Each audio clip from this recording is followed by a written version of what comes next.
You are now tuned in to the Just Coolin' Podcast Season 4. Check out the roster. Music provided by Kodak. It's your Captain Country Red from Just Coolin' Podcast. Peace. It's your boy, DJ Quinn. What's up, y'all? It's your girl, DawsonSJewellS. Peace. Hey, bringing that spice. It's your girl, Sassy. What up with it? Got your boy Big Spud in the house. It's Cooling Podcast on the Tattoo Shop Radio every Saturday on Zeno FM at 12 noon Eastern in USA, Culture Shock in Canada, Cuzzo FM in Germany, Wapto Music FM in Guadeloupe in the Caribbean, powered by Zeno FM with additional monitoring by Online Radio Box. Also, check us out on the Hubb YouTube channel Friday at 9 p.m. Central Time and on YouTube channel Just Cooling Podcast Friday at 9 p.m. Central Time. Back in the build, man. Welcome to another episode of Just Coolin' Podcast. I am Country Red. And I'm DawsonSJewellS. We have a special guest from Tulsa, man. T-Town's favorite comedian, Evan Hughes, is in the build, man. What's going on, my brother? Hey, thank you guys so much for having me. I love the intro. I'm so glad to be on here. I see you're in season 4. That's super cool. Yeah, I almost lost count, man. But we here, man. Still grinding it out, man. We're grinding it out. So let's jump right into it, man. So take us back to when you first started getting into stand-up comedy. What inspired you? Man, well, I ended up having a friend that wanted to get into it, but she was kind of scared to go into it on her own. So I offered to get into it with her, and that's how I did my first ever stand-up set. At what point were you like, because, you know, I can think I'm funny, but I'm not going to go do a stand-up, right? So, like, at what point were you like, well, damn, I might really be good at this. I might want to, like, go to the next level. What, did something happen? Was it a joke? Did you just enjoy doing the stand-up? Like, at what point you knew that's what you wanted to do? Well, I had gone to quite a few local shows just to check them out, and there were certain locals that became, like, superstars to me. And they ended up later just becoming like my friends and stuff, but I kind of people that I really looked up to. And the second set that I ever did is the one that made me want to never stop doing it, just because some of them were there and I felt like I had their approval afterwards. And that the second set is the one that went well enough where I was like, I'm going to do this like forever. As long as I'm breathing, I'm going to be doing comedy. Do you remember where you did your first, I guess your second set? Like what venue were you at when that happened? So it's not open anymore, but it was called Utopia at the time, and then it became Juice Maker Lounge. But it was Utopia back when I did it there. Yeah. Yeah, it was my friend Sheila Nafee and my friend Heath Andrews ran the show, and later my friend Demario Oates took over the show, and I got to perform at Juice Maker Lounge too, which was pretty cool because it was still like, man, this is like the place I got started like 6 years ago or whatever, you know, at the time. Wow, it's pretty cool to revisit it, you know. Yeah, that's over there off of Sheridan. Yeah, it's like 33rd and Sheridan, I think, next to a big U-Haul place. I mean, that was the spot. I did so many sets there. Had a lot of crazy sets there back in the day. So since when you was doing it, how long did it take you to perfect your craft as far as stand-up material? Did it take you long to write, or did it come to you naturally? I still don't. I mean, it's far, far from perfect. I mean, even the best in the world, I don't think they feel like they're perfect. Right. You know, it's hard to make like the perfect set, perfect special or whatever. So it always feels like you left some laughs on the table somehow, you know. But so there's always the process. It's like that's the thing, is like you can never master it. Kind of like even like sports, like in basketball, it's like even like Steph Curry, he's like, did I really play the perfect game? The perfect game, you know, I missed a couple shots or missed a couple opportunities. So you always want to play that next game because you're always working at it. I like that. Sis, get in here. Come on, get your son. Get in here. Get in here. Get in here. No, like, how do you? So your material, is it from experiences? Do you go off the dome? Like, how do you come up with material? I think experiences is better because that way you don't have to worry about like, is this going to be too close to this other person's joke? Like you really, you know, you want to be original. So you take it from your real life, and usually the more specific you get it, the better. Like, you know, if you even put in what the person said to you, where you were, you know, what the vibe was like. Like anything that you can do to make it more unique to you. You know, the worst thing would be to do a joke and then someone's like, yeah, this comic did it on their special 2 years ago. You'd be like, oh my God, what? So the more original you can be, the better. So I like to take from my actual life that I've lived. Wow. Okay. Has any of your family members ever been like, why you tell that? Or why'd you Oh my God. I definitely, yes. Yeah, 100%. I think sometimes they won't say that now because they just get it, you know, but I think early on for sure. And there was a couple that I did, at least one I can think of, where the person was like, man, that was embarrassing to hear that, you know, and I was like, all right, I'm not going to tell that one again, you know. It's tough. I mean, sometimes you just got to leave their name out of it somehow. Right. Make up another character, another name. Yeah. Right. Yeah, you just change one letter in their name. Right. So have you ever, I'm pretty sure you have bombed, and if you have, what was that feeling like? How'd you bounce back? Man, yeah, I can remember my first one. I don't think you probably never forget your first bomb, but you just got to get used to it. I mean, and the funny thing is about it is that bombing changes to you over time. Like what you wouldn't have considered a bomb early on becomes a bomb to you when you get better. You know, I can go back to the basketball thing where it's like, you know, if you're starting out and you had like 10 points and 5 assists or whatever, you're like, man, that's a good game. But like when you're used to putting up 30, then you're like, man, I fucking bombed, especially if it was an important game. You know, you're like, I really bombed. Everyone's saying I bombed. They know I bombed because they expect way more. I expect more from myself. So, yeah, that's the thing. Okay. What are like some of your favorite venues to perform now in Tulsa? Yeah, I like Lowdown a lot. It's a jazz club. I like the vibe.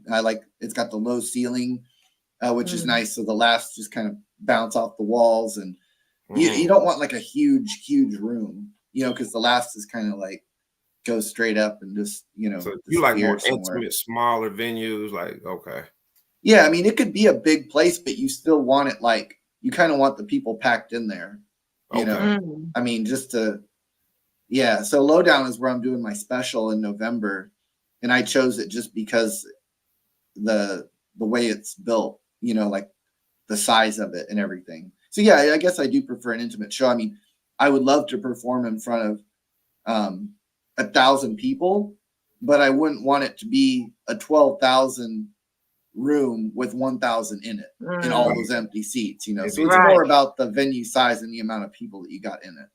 Okay, that makes a lot of sense. Yeah. And some of those rooms, like, you know, BOK Center is not set up for comedy no matter what, no matter who goes there. I mean, even if they're really good and it was a fun show, it's like they didn't build that room to be a comedy room. Like you can do comedy in it, but it doesn't feel the same. I mean, you would rather be at that same show. Like if you asked anyone there, like, is there anywhere else you'd want to see this comic? They'd be like, yes, there's somewhere else I would have wanted to see this comic because it's just not, it's built for music, you know, or sports, you know. I never even looked at it like that way. I'm glad you broke it down that way. I think a lot of people who sleep on the spectrums of like venues and how it's set up as far as sound and everything, like how you're talking about, is very important versus like BOK and other bigger venues. So I never really looked at it that way, to be honest with you. So you don't really know till you perform there too. Like it's funny, you could be like 2 minutes into a set and you'll be like, you'll know whether that's a good room for comedy or not. You know, just the acoustics, you know. I wasn't sure how Cain's was going to be for comedy. But my first time performing at Cain's, I loved it. I mean, the sound in there is beautiful. It's a really big room, but I actually think it's really good for comedy. But BOK Center, I went and saw Bill Burr there, and, you know, it was great. But I mean, half of it, you're watching them on the TV too, but also it just would have been better at Cain's or, you know, a small club. Okay. Wow, that's interesting. In my opinion. Is there you know, someone else will come on here and say something else, but nah, it's all good. It's all good. Yeah. With comedy, is there different?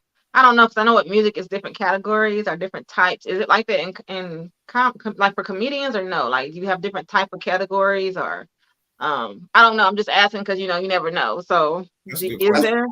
I love that question so much. That's such a good question because I do think there is. It's similar to like genres of music, how there's like country and rap and rock and jazz and pop punk and all this different ska and everything. Like comedies like that too. Like there's comics that are like kind of quiet, like one-liners. There's like story comics. There's comics that yell at you. There's comics that do crowd work the whole time. There's all kinds of comics. There's comics that are like everything is like pretty much clean, like real no cursing. And there's other comics where it's like first joke, anal sex, boom, right out of the gate. And then it's just like dirtier and dirtier. You know, that's almost like music where it's like, and having them all on the show, sometimes it's like, you can tell what kind of a show you're at, you know, you'll be like, oh, this is like a heavy metal show, like comedy wise. And then other shows you'd be like, this is like a hip hop show, you know? So I try to mix it up because I'm a booker promoter too. So I try to have I think about it like that. I try to have varied acts where it's like this guy will be kind of quiet and this girl will like get this place lit. And then you can you can have them back to back just so there's something for everybody. Right. Okay. So how would you, for those who have not seen your stand-up or any of your routines, how would you describe your style?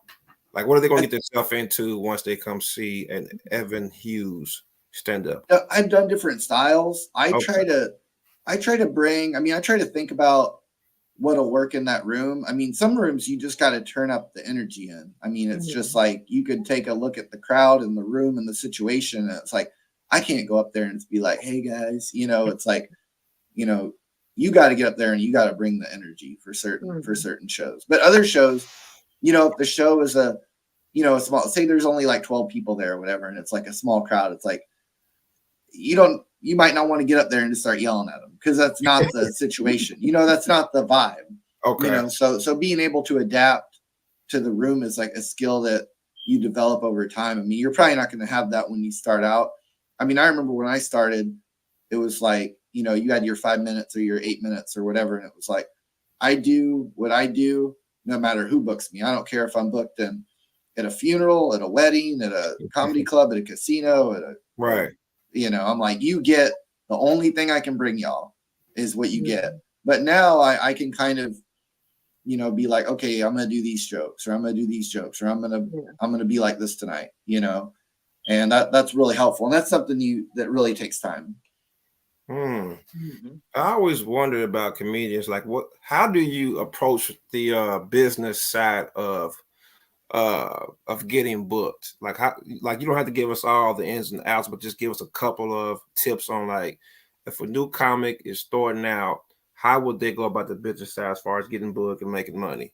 I think because in the beginning it's probably you probably don't make money in the beginning, right? Until you start really getting out there. I guess. Probably not. Yeah, it's probably pretty hard to get paid in the beginning. I mean, let's be real about that.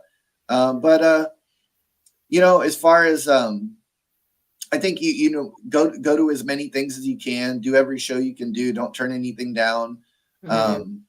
You know, shake everybody's hand, you know, be cool about everything. You know, you don't want to show up in a scene and rub people the wrong way. You know, you just got there, so people are gonna kind of judge you on that. So you want to be someone that's just ready and willing to do whatever it takes. You know, it's like if you're a new hire at a job or something, like, you know, and it's a computer job, you got to be ready to drag those cables, you know, and pick up the boxes and like do everything that maybe the more veteran comics don't want to do. You know, if they tell you that you're going up first and you only get 5 minutes or whatever it is. I mean, never think that you deserve more than what you're getting. You know, if you're, you'll be getting more when you can get more, you know, or when you really do deserve it. You know, I mean, it's just it's weird to kind of come into it with an attitude of just like, I can't believe this only happened or whatever. And it's like, if you were Dave Chappelle, you'd be getting treated like Dave Chappelle. Right. You know? Right. You got to kind of take what you can get in the beginning, and you'll get more if you're the kind of person like you're known for being funny and bringing the energy and having a good show and never causing any drama or beef or anything. It's like, who's not going to want to book you? Right. You know, you'll fit in on every type of show because you add something to every event. Okay, well said. Well said. We're gonna ask. Go ahead, sis. Oh, When are you gonna do another? Is it called the Soul Body Cipher? Yeah. I Yeah. like that. Yeah, I'm trying to think. I'm trying. Okay, I remember. So, do you know? So you know a bunch of Tulsa people then? I'm from Tulsa as well. Yeah. Oh, okay, cool. So, do you know Paid? I don't think is that their real. That's the real name. Paid. His real name's Brandon, but he goes by Paid. He came out with Paid Tea. He's got his own drink. Anyway, Paid.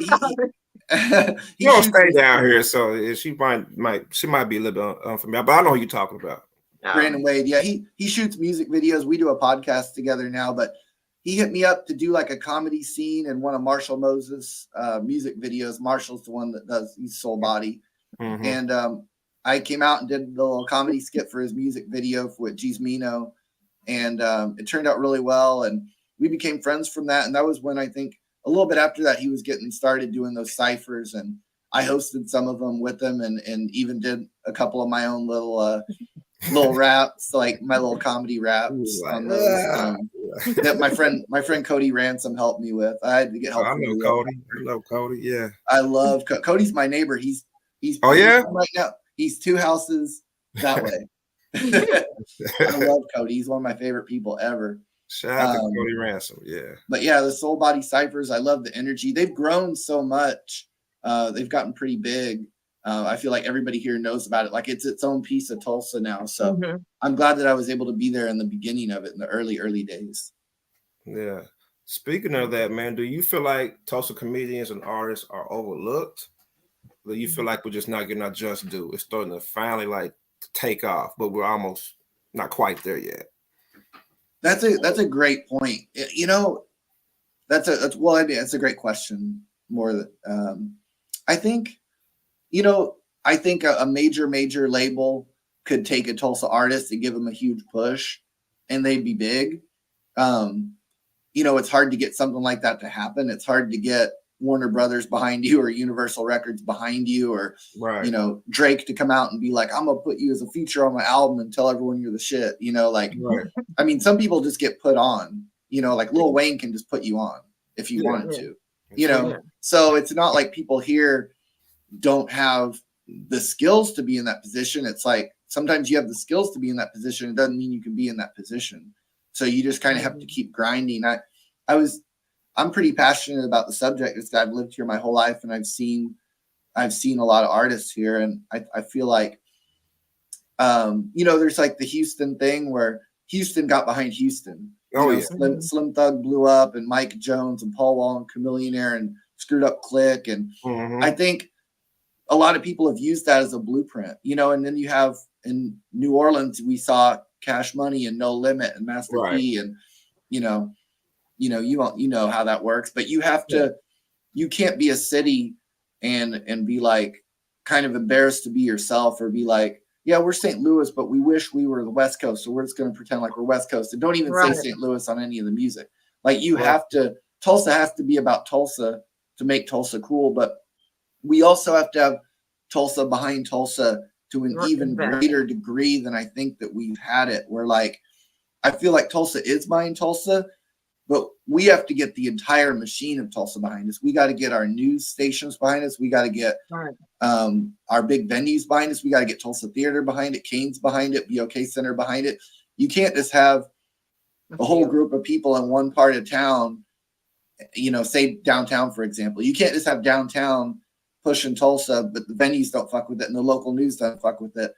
Like we need the whole city, you know. I mean, because for one thing, we're not as big as Houston, we're not as big as New Orleans, so we need even more of a local push, you know, if we're going to expect the results that they got, you know. So I think we got to really find a way to use our skills, whatever we got to do to get the people here and the businesses and the resources here to support us. I will back you on that. Like I remember being in college, you know, and I played basketball, and that was back in 2000. And I ain't gonna lie, I was ashamed because, you know, everybody watching the NBA and they like, who's from Tulsa? John Stark. Like they would make fun of like, you know, me being from Tulsa, and like that was an issue too. Why I kind of wanted to leave because I felt like no one never looked at the talent in Tulsa. And it got frustrating, especially as an athlete. I was an athlete, so I'm like, no one never comes here. No one knows all this talent that's here. And now now that I'm an adult and I'm looking at Tulsa, now I'm like, wow, you know what I'm saying? I feel like it was always there, but you was in this bubble, you know what I'm saying? So like, I feel like I get you when you say we need to have Tulsa like have our back as well, the whole city and not just certain people. But I think that is an issue in Tulsa. Like, just you can't just have the people downtown and everybody like that's not from Tulsa. All they know about is downtown and Black Wall Street. They don't know other stuff. You know, it's other parts as well. You know what I'm saying? That's just as important. So I get what you're saying. I completely agree with you, and it feels like we're going in the right direction, but maybe it's just it feels like a race that we haven't quite got there yet. Like we're moving. I feel like we're moving up. We're doing stuff. We've done stuff, but it's just maybe it's just going to take a little bit more time. And but you never know. I mean, I feel like Tulsa has changed so much in the last 10 years, like crazy. You know, and 10 years from now, like what's it going to look like? We don't even know what it's going to look like. Right.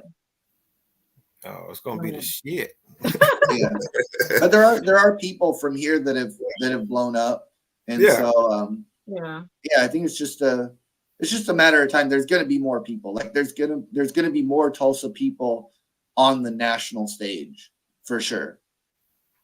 Cool. Yeah. With that being said, let's pay some bills. We're going to play a quick commercial break. We'll be back with Evan Hughes. Yes, sir. What's up, y'all? It's your girl, DawsonSJewellS from Just Coolin' Podcast. Listen, if you would like for us to stream one of your promos or commercials during one of our Just Coolin' Podcast episodes, let us know. I'm talking about we streaming worldwide, Germany, Canada, just to name a few. For more info and details, click the link below. And always, remember, we just coolin'. Peace. We just back already. Back, we just cooling with Evan Hughes and DawsonSJewellS. I ain't dropping no bars for y'all like that. So we're gonna jump into this first segment, man. It's pretty simple, man. So I'm gonna hit you with this: top 5 songs that impacted your life. My God, okay, shoot. I wish you would have told me before the podcast. Okay, I know a couple.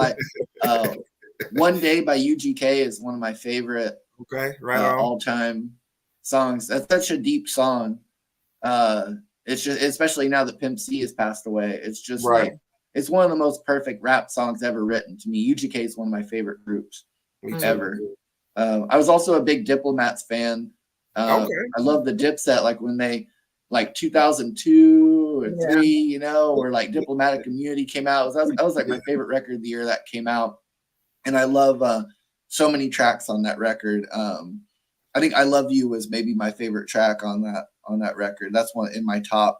I love Do Rags by Nas. That's in my top. A lot of people will probably be like, "What? Which Nas track is that?" But that's off of the first Lost tapes. You really hear from like 2002. Yeah. I guess around that time. I mean, I guess a lot of the stuff it really hit me really hard was in that early 2000s. Now that I think about it, I think it was just a really important like transitional time in my life, you know, where I was feeling music really hard. Those songs still hit me really hard listening to them today. Maybe I don't have 5, but 3 out of 5. 3 out of 5 is pretty good. You like, man, how y'all gonna surprise me like this? That's what we do sometimes, man. You know, we didn't give you the whole memo. Give you the whole memo. Yeah, surprise. That's right, Evan. All right, so let's talk about this role that you played in Reparations video. The man. Oh shit. Okay. Yeah. I did my homework a little bit. Yeah. So how did that come out? Yeah, bitch. I'm trying to think. I think it was Chris Davis or it was Steph Simon. It was one of the two. I can never remember who it was, but I think I was at the Skyline Mansion. Okay. And it was one of those. Do you remember when they did the it was like Saturday or Sunday and they would have all the vendors like out in the lawn? Mm-hmm. It was one of those. And I think it was Steph actually. And he was like, "Yeah, bro, we got this idea for this video and we're going to have you be the mayor. We're going to throw you in the trunk." And I was like, for real? I was like, really? Like, damn, okay. Like, I was so excited. Like, I just remember being like, man, I hope they do it. I was like, I hope they want to do something they said. Because sometimes, you know, people not saying Steph in particular, but just people in general will be like, we should do this thing where, you know, you're going to play a doctor or whatever, and we're going to blah, blah, blah, blah. And it never ends up actually happening, you know. Right. You know, people just, they have ideas to do stuff. But then I got a message from St. Dominic like 5 months later, probably. I mean, I don't think it was like a month later. It was a while later. And it was like, hey, we want to shoot this reparations video. And I remember it being a really nice message because he was like, we're going to take care of you. It's going to be cool. Like, don't worry about it. We'd be honored to have you. Like, it was like the nicest, type of message you could imagine, Okay. And I was like, from that moment, I was like, I'm going to do this like 10 out of 10. Like, this is going to be like, I felt like until I showed up on set, I don't think they realized how far I was going to go into that character. Like, I had my hair done. I had makeup on. I had the suit that I got just for that. The shoes I got just for that. I got the orange glasses off eBay. Yeah. And they were like, it was like 20 dudes. It was at the, the Nafis, like the corner store. Yeah. That's where I first showed up. And it was everybody that's in that scene, where everybody's like by the car. Everybody was there, like just waiting on me to get there. And when I walked up, it was like everybody was clapping and just hollering. And I think Dom like put his hand out, shake my hand. He's like, Mr. Mayor. And it felt like it was like you knew magic was going to happen. Like there was just something about it. Like I knew it was going to be big. Like and that, I mean, you probably already know the backstory of that video, but yeah. It's just sad that what happened to it. Like it was supposed to come out in like June or something like that. I'm trying to remember, but it didn't drop and I hadn't heard anything from anybody. And then there was something where it was like, okay, it's coming out 2 weeks from now. And then it didn't drop again. And, then we find out that there was a problem with the content, according to the powers that be, that they didn't, they didn't want to have the mayor portrayed like that or whatever. And that it was going to be censored and all that stuff. And it was just so depressing because we knew what we had. And we were like, this video is going to go crazy. Like, wait till people see this. There's going to be this bridge that's built where all these people are going to see this and hear about this. And it's going to be just amazing. And it was just so disappointing, and then we shot the other one and it's the whole thing. I don't know how much you want to hear about that or not, but nah, we're good, brother. Nah, we're good. We're good, man. It's people who don't know need to know, you know what I mean? So they're probably wondering like what really actually happened, as far as the details. So I'm glad you was able to, show some insight or share some insight on that. Yeah, definitely. So man, let's get to it. So talk to us about your upcoming special in November. That's dropping on November 10th. What can the fans and the people look forward to? Man, I'm so excited to do it. It's been a dream of mine since I started. I was thinking about it really heavy before the pandemic, and I was really feeling like I was like ready. I'm like I can do it. And then the pandemic came and like I didn't perform for over a year. And neither did anyone pretty much. Outside of maybe a few Zoom shows. But then you get out of the pandemic and you almost have to start back over. You're like, the first show I did out of the pandemic, I used notes on stage. I hadn't used notes on stage in forever. So it was like I was really like knocked back. So it took some time to rebuild. And part of doing a special too is you've got to find the right director. It's like finding the right dance partner. It's like you can't do it by yourself. I can't shoot and direct my own special while I'm up there telling jokes. So right. I saw Sneak, who's going to be the director for it. The first, actually, I might have seen the first thing I saw him ever do, I think, was the Elevators music video, which I got a little cameo in for the Fire in Little Africa. I'm in there for like a little minute, or a second. And that was great. But when I saw the documentary, he did the Fire in Little Africa documentary, and we saw that at Circle Cinema. And it was so good. I had this thought in my head where I was like, if Sneak ever wants to work with me, I would work with him. I was like, that's the kind of quality that I would want. And then my friend, he goes by Solar Star, JB. He's actually the one that really made it all possible. He was having a talk with Sneak. They talk all the time. They work together all the time.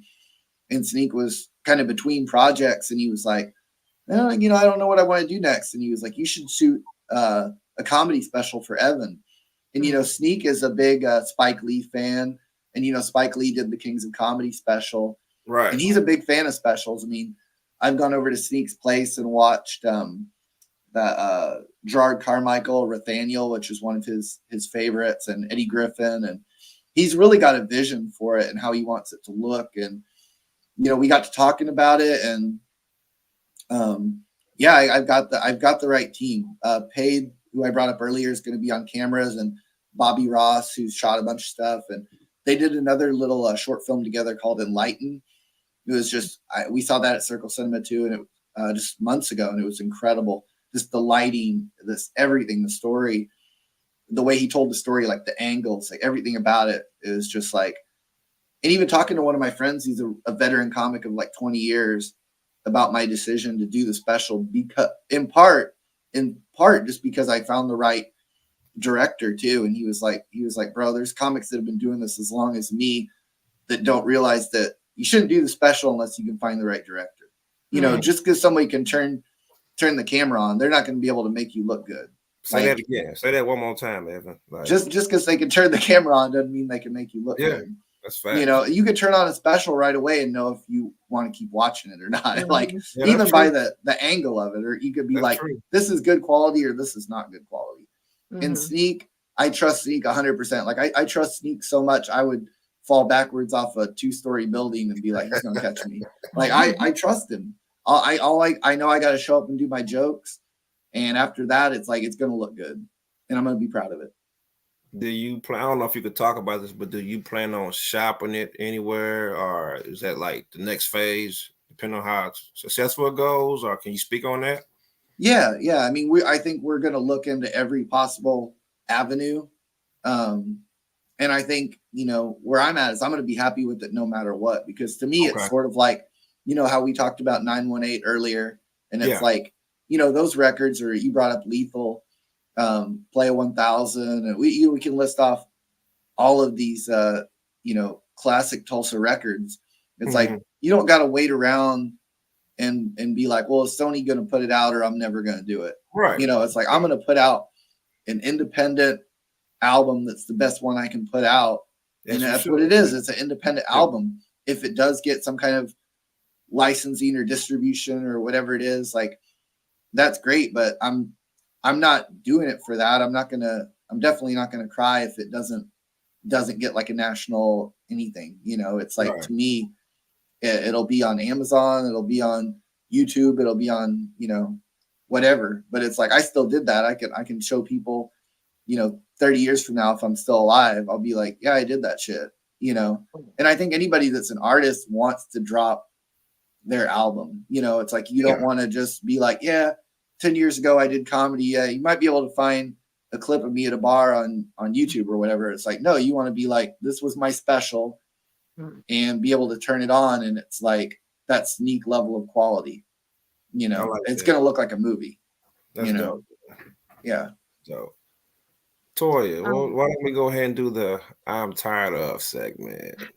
Oh, we have a segment where we say what we're tired of. So let's go. ITO.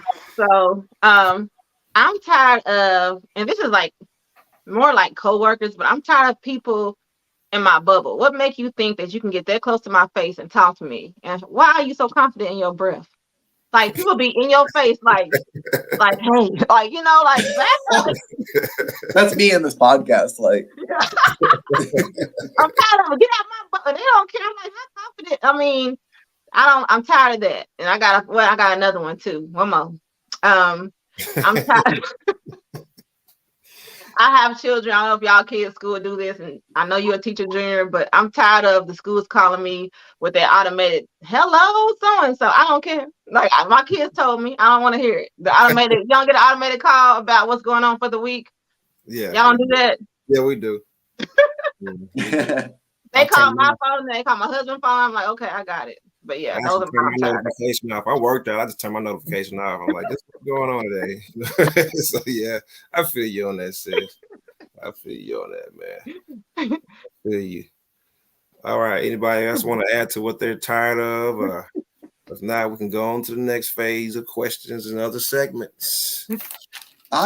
You know, just because I was thinking about it with the special, and it kind of goes in with everything I said, that you know, just people feeling like we got to wait for anybody to tell us it's okay to do something or create something. It's like, Right. who are we waiting on to come along and tell us that it's okay? Like, okay, it's your time. You can make something now. It's like, no, I'm gonna make something whenever I want to make something. Sorry. Right. You know, just do it. just Right. do it. Yeah. That's what we all doing, man. We doing it all our own ways, man. Just do it. Can't wait. I agree 100%. Yeah. All right. I'm gonna hit you with another hard question. Let's go. Who is your Mount Rushmore of MCs and comedians in Tulsa? Oh my God. Oh man. I'm gonna put Veli Vel up there. Rest in peace. Rest in peace. Yeah. I'm gonna put Veli number one.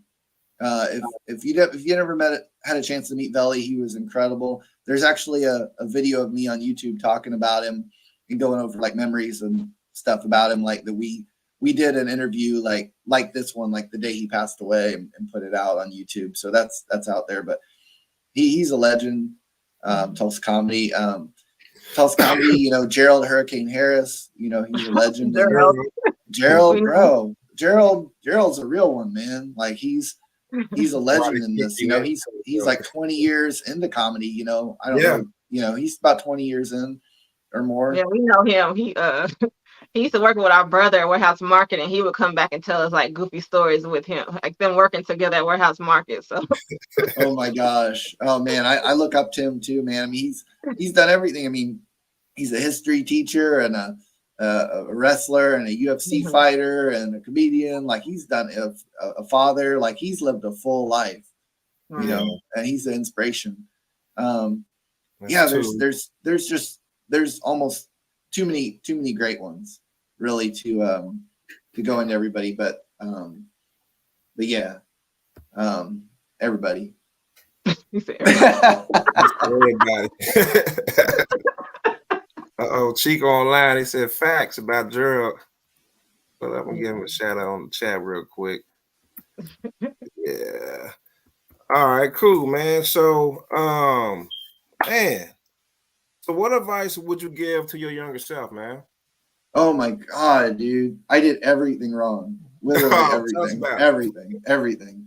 I think I was just so full of fear. I think that's the main thing is like fear, you know, being scared, you know, really. I mean, I think if I could, I would go back and just be who I am now and have just started it years before. It's like there was nothing stopping me from being me but me, you know. So just not being afraid to like go to the show and, you know, meet people and go do something, go get up on stage, you know, like there's so many people I meet all the time that they're just like, oh, I've always wanted to try that, or I've always wanted to do that. And it's like, and the same thing with the special. It's like, what are you waiting on? You know, am I going to wait till I'm 55 to, all right, I'm ready to record. You know, I got the right jokes now, you know, it's like, what? Like fucking go do it, you know? And even if you end up not being that happy with it later, like go do another one, you know, but just what are you waiting on, you know? But that's more to, you know, to my younger self, but also, you know, it's just sad, you know. I think I remember talking to this one person at Sound Pony, and they were telling me for like 15 minutes how funny their friend was. And they were like, man, they're like the funniest person. Man, if they were in stand up, they would cry. They would be like headliner. Like they were going and going and going. I mean, they were like a little bit drunk too. And then I was just listening, just letting them talk. And then he just ends it after like 10 minutes of putting his friend up here. He just goes, but he'd never have the balls to do it though. And I was like, damn. I was like, God damn, like, you know, at least at the end of the day, no one could ever say that about me. Like you could say I suck, but you can't say I didn't have the balls to do it. Man, yeah. Yeah, can't be afraid to, you know, jump off the porch because you can't get that time back.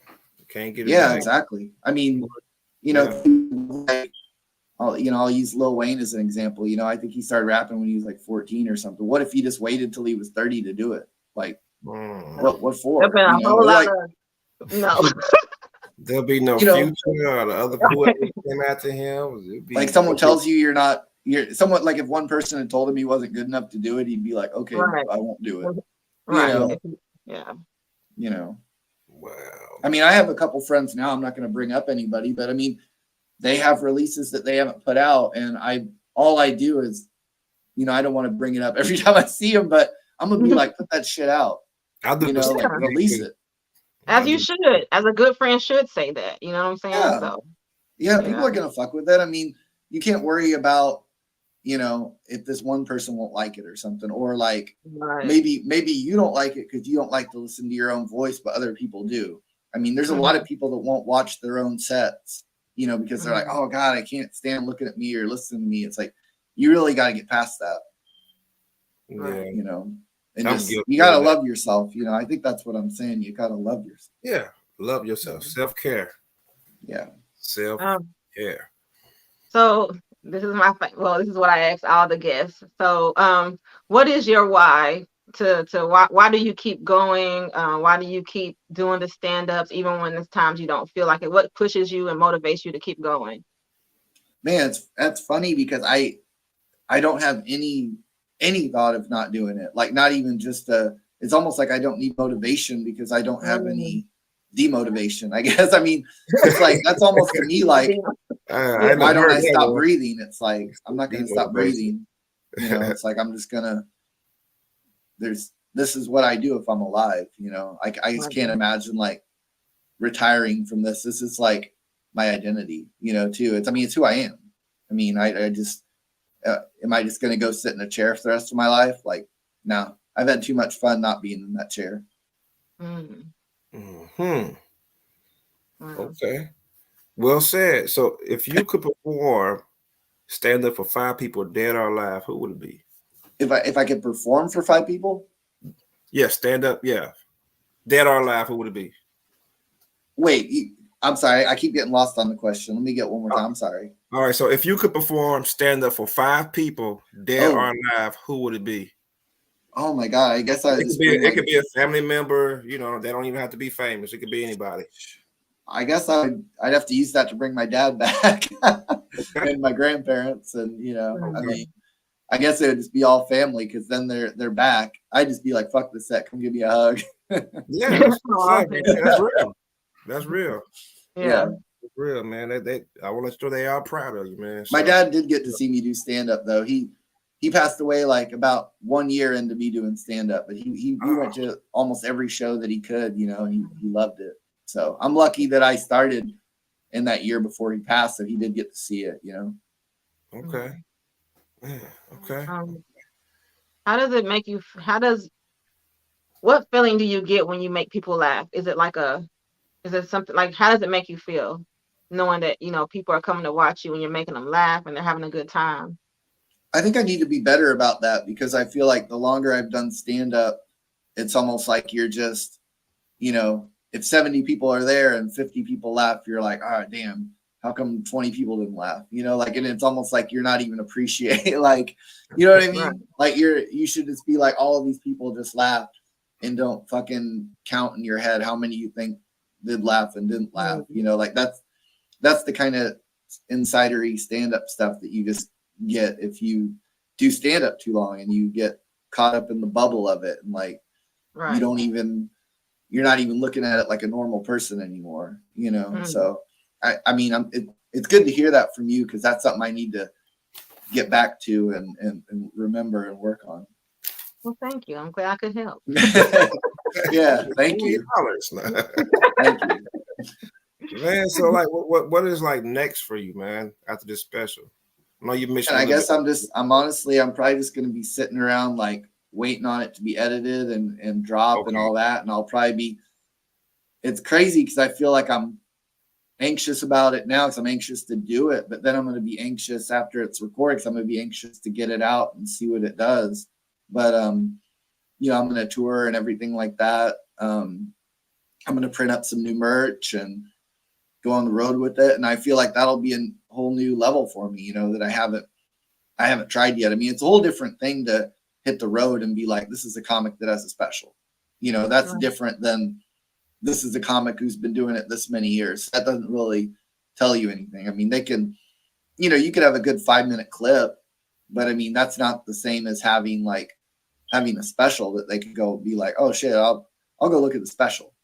It's a game changer. It really is. So So that's my future. Bet. All right, can we do one more segment, sis, before you ask another question, or you want to go and I'm ask? good. I think. Well, go ahead. Yeah, I think I'm. All right, this is the last segment. We're putting you in the hot seat. All right, it's called "Who You Got" segment. I'm going to give you 2 artists, and you have to pick one and tell us why. All right. It's tough. It's tough. So I was going to do local, but I'm not going to put that pressure on you. I was going to do it. All right. 918 or Lethal then. No, what? No. You said do it. No.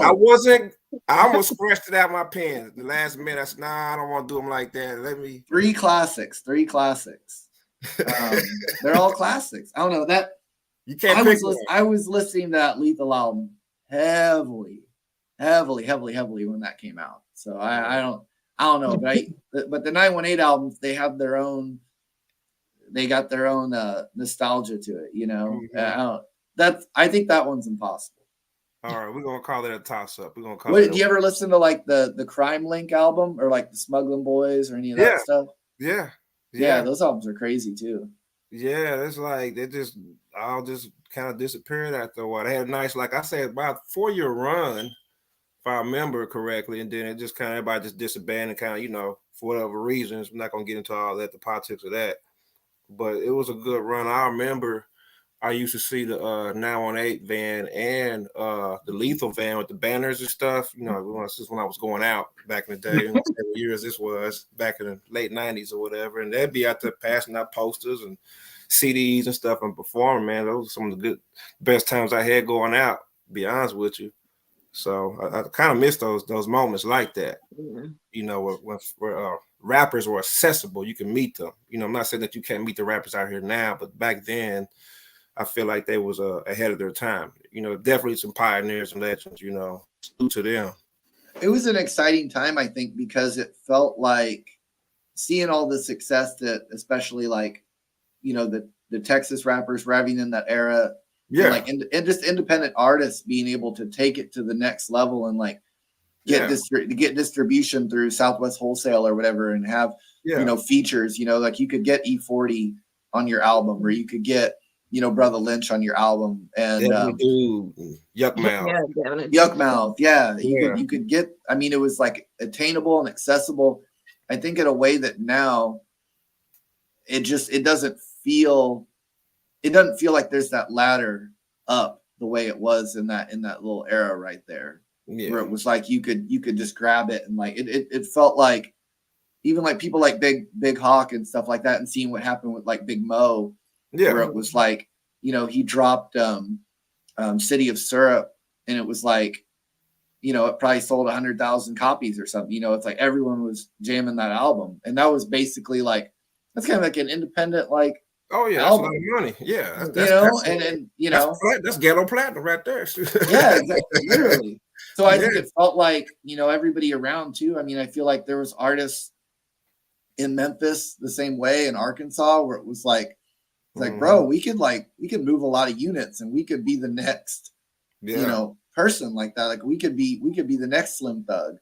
Yeah. And I think now it just kind of feels like, all right, well, you got to find a way to get all these followers and stuff like that. Like the game has just changed in a lot of ways where it almost feels like, why even go out? Because it all happens on the internet. So it's like, just be home. Like, what's the point of even having a poster or going doing a show? Because everything's going to be based on your follower count. And now I feel like if you do see those people out, people kind of look at them like, well, not my age, but like I see people like, what? I'm like, that's the way that's the way it started. It's like now they almost looking at them like, why are you out here doing that? Or, yeah, you got to get back out there and do that.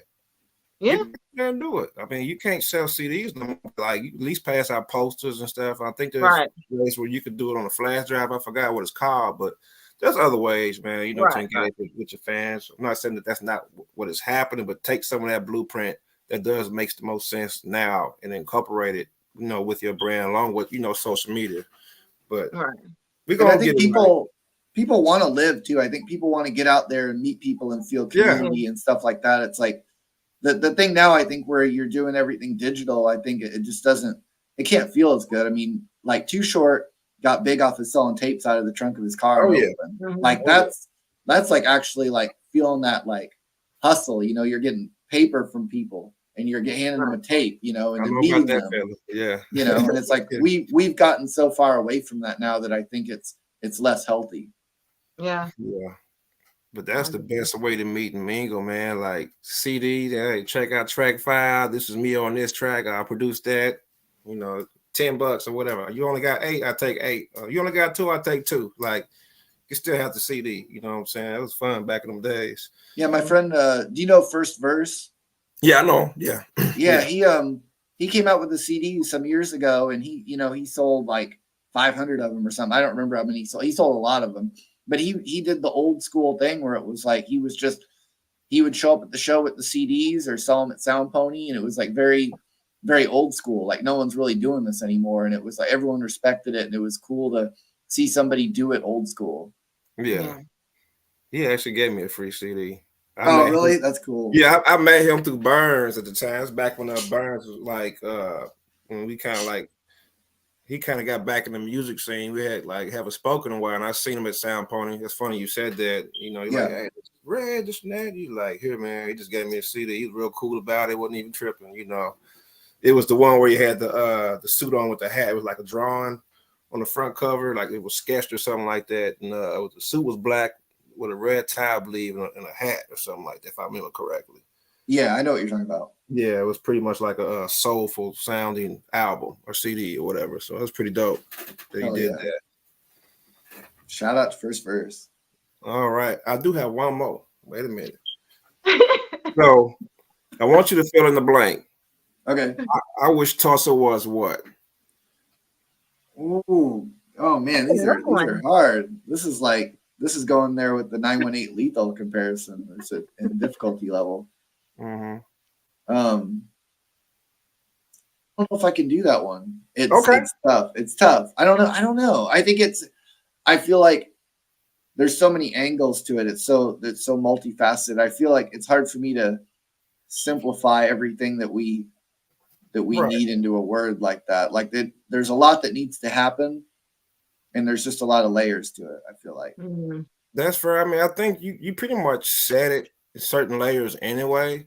Mm-hmm. I just wanted to kind of do something different. But you said it without saying it, to be honest with you. So thank you. Already. So how can people get in contact with you as far as your social, etc.? How can people reach out to you and get a hold of you? I've got, most social media apps. I mean, I got fucking Threads and Twitter and X. I got Snapchat and everything, but Facebook and Instagram is the easiest one to contact me through. That's the one where we linked up on. That's kind of my main social media. And comedy pretty much have to have an Instagram as a stand-up comic. I mean, I can't think of a single comic that's like really on that doesn't have one. Okay. So hit me up on Instagram, Evan B. Hughes, and that's where most likely you'll be able to find me. All right, already. So as always, I like to leave the show with a closing quote. Feel free to comment. If not, you don't have to, but I like to end the show with a positive closing quote. Go like this. Happiness is held is the seed. Happiness shared is the flower. I'm gonna say that one more time. Happiness held is the seed. Happiness shared is the flower. That is by John Harrigan. That's deep. I believe it's like, to me, it's pretty much self-explanatory, but it is simple, but it's, just something to really process at the same time. So that seed is what gets me. The happiness is the seed. Hell, you know what I'm saying? So I just want to leave you guys with that. With that being said, we are just cooling. You just watched the incredible show with Evan Hughes and DawsonSJewellS, man. Peace, brother. I appreciate you for coming on the show tonight, man. It was a pleasure interviewing you. Thank you so much for having me. Thank you. Thank you. Thank you. Right, and we out. Peace. We out. Just cooling. Y'all crazy.